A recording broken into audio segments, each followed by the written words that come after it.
Welcome to this wonderful 1966 Austin Healey 3000. It's been in the current owner's hands since 1968. Let's go for a little drive and we'll tell you all about it on the backside.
This BJ8 has been in single ownership for the past 54 years.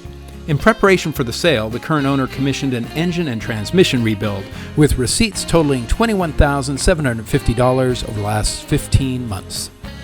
Also included in that is a new exhaust system with much of the underside bushings replaced as well. This car drives great. That 4-speed transmission runs really well, as does the overdrive.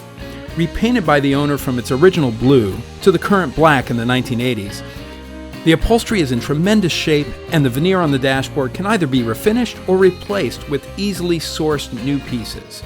This is essentially a one-owner car, and it's now available at no reserve on Bring a Trailer. For more info, visit us at GenauAutoWerks.com. Thank you.